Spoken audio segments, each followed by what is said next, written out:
மகாபெரிவா ஒரு யாத்திரை போயிட்டுருக்கார். ஒரு யாத்திரை, ஒரு மகானுக்கு எது சிறப்பு அப்படின்னா யாத்திரைகள். மகாபெரிவா தான் வாழ்ந்த காலத்தில் பல யாத்திரைகள் போயிருக்கார். அதாவது பாரதத்தோட அந்த கோடியிலேருந்து இந்த கோடி வரைக்கும் ஒரு 3 முறை நடந்தே மகாபெரிவா கடந்திருக்கிறார். நடந்தே போயிருக்கார். அதான் விசேஷம். அது பெல்காம்லேருந்து ஒரு யாத்திரை போயிட்டுருக்கார். எங்கே போயிட்டுருக்கார்? வனசங்கரி அப்படிங்கிற ஒரு பகுதிக்கு நடந்து போயிட்டுருக்கார். சாதாரணமான கிராமங்கள், போகிற வழியெல்லாம் வானம் பார்த்த பூமின்னு சொல்லுவோம் இல்லையா, அது போன்ற இடங்கள், ஒரு சாதாரணமான குக்கிராமங்கள். அது வழியாக மகாபெரிவா போயிட்டுருக்கார். மகாபெரிவா யாத்திரை போகிறாருன்னா அவருக்கு தேவையான பூஜை பொருட்கள், அவருக்கு தேவையான பொருட்கள், அவர் கூட இருக்கிற கைங்கரியம் செய்கிற அணுக்க தொண்டர்கள், பக்தர்கள், இப்படின்னு பல பேர் அந்த யாத்திரையில் வருவாங்க.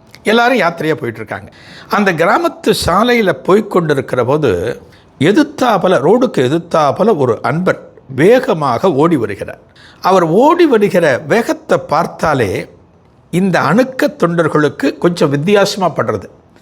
என்னடா எதுக்கு வேகமாக ஓடி வரார்? யாரானவரை மிருகம் ஏதான துரத்துறதா எட்டி பார்க்குறாங்க. ஒன்றும் இல்லை, அவர் மட்டும்தான் வந்து கொண்டு இருக்கிறார். அவருடைய உடையை பார்த்தா, அவருடைய தோற்றத்தை பார்த்தா மகாபெரியவாளை தரிசிக்க வந்த ஒரு அன்பர் அப்படிங்கிறது உங்களுக்கு புரியுறது. அவர் வேஷ்டி கட்டிருக்கார், விபூதி போட்டிருக்கார். அவரை பார்த்தாலே பெரியவாளை வணங்குவதற்கு வந்தவர்னு தெரிகிறது. அவர் வேகமாக ஓடி வந்தவர் மகாபெரியவாட்ட வந்து நிற்கிறார். இந்த மகானை பார்க்கிறார்.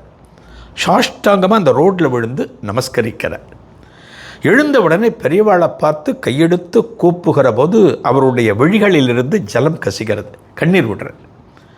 மகாபெரிவா அவரை பார்க்குறார். அவரை பார்த்த உடனே, என்னப்பா நீ யார், நீ எங்கிருந்து வர அப்படின்னு அவர்கிட்ட விசாரிக்கிறார். அவர் சொல்கிறார், பெரியவா நான் சென்னையிலேருந்து வரேன், எனக்கு உங்களை உடனடியாக பார்த்தாகணும். என்னுடைய மனசில் ஒரு பெரிய குழப்பம்.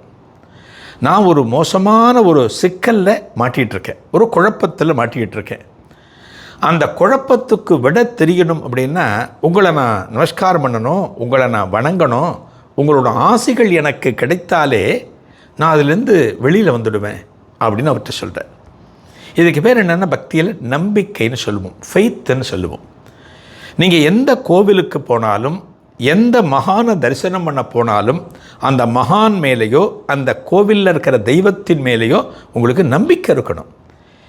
இந்த தெய்வம் நமது குழப்பத்தெல்லாம் தீர்த்து வைக்குமா, நமது பிரச்சனைகளை தீர்த்து வைக்குமா, இந்த தெய்வத்தை நம்ம கும்பிட போகிறோமே அப்படின்னு நீங்கள் நினச்சிங்கன்னா அதனால் பலன் கிடையாது.